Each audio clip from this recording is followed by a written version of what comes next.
1952년 5월 경랑 속에서 미래를 묻다. 5월 봄은 절정으로 향하지만 전쟁은 멈추지 않았다. 1952년의 대한민국은 포화 속에서도 정치를 다듬고 교육을 이어가며 이 땅에 다시 국가를 새기고 있었다. 다만 그 과정은 순탄치 않았고 혼란과 충돌은 날마다 치열해졌다. 5월 1일 노동절을 맞아 부산과 대구에서 작은 규모의 집회가 열렸다. 공장 노동자들과 철도 종사자들은 임금 인상과 근로조건 개선을 외쳤지만 정부는 전시 상황을 이유로 해산을 명령했다.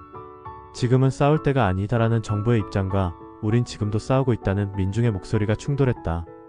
5월 3일 국군 제1군 사령부는 중서부 전선에서 일어난 중공군의 야간 습격을 격퇴했다고 발표했다. 금성지구 고지전이라 불린 이 전투는 고지 하나를 두고 수백 명의 사상자가 발생한 피비린내 나는 싸움이었다.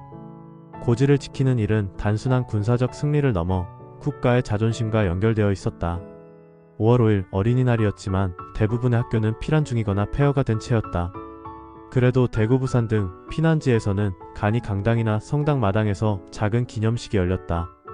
봉사자들은 아이들에게 사탕 몇 알과 노트 한 권을 나눠주었고 아이들은 전쟁 중의 짧은 축제를 눈에 담았다. 5월 8일 유엔군 사령부는 정전회담이 다시 교착 상태에 빠졌다고 발표했다.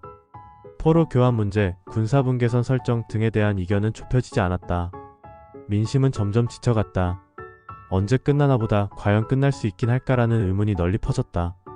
5월 10일 이승만 대통령은 헌법 개정, 즉 대통령 직선제 개헌안을 다시 국회에 상정했다. 국회 내 반대 여론은 거셌고 다수의 의원들이 독재 강화로 이어질 것을 우려하며 격렬히 반대했다. 직선이냐 내각이냐의 문제는 단지 제도 문제가 아니었다. 이는 권력의 향방과 직결된 전장의 연장이었다. 5월 12일 한강 이남에서 열린 임시교사연수회에서는 피난지 교육 대책이 논의되었다. 교사들은 교육만은 포기할 수 없다며 서로의 교환과 칠판을 나누었다. 지붕 없는 교실, 종이 없는 수업이지만 아이들이 배우고 있다는 사실만은 진실이었다. 5월 15일 전남 여수에서는 미군 부대 차량과 시민 사이의 교통사고로 인해 소요가 발생했다. 민간인 피해와 사후 보상 문제에 대한 논란이 일며 반미 정서가 일시적으로 확산되었다. 전쟁을 함께 치르고 있지만 그 안에서 갈등은 피할 수 없었다. 5월 20일 서울을 비롯한 일부 수복지역 주민들이 유엔군과 함께 도로북과 임시 전력 공급 사업에 나섰다. 폐허 위에 새 전선을 잇고 무너진 다리를 세우는 일은 삶을 다시 시작하는 상징적인 일이었다. 전쟁 중에도 재건은 가능하다는 희망이 퍼졌다. 5월 24일 국회에서는 개헌안 통과를 두고 정해 마이너스 재개를 반복하며 혼란을 거듭했다. 이승만 대통령 측은 초법적 조치까지 거론하며 강행 의지를 드러냈고 야당은 의회 쿠데타라며 맞섰다. 한쪽에선 전투가, 다른 한쪽에선 정쟁이 끊이지 않았다. 5월 28일 충남 논산에서 새로 창설된 신병교육대가 첫 기수 졸업식을 가졌다.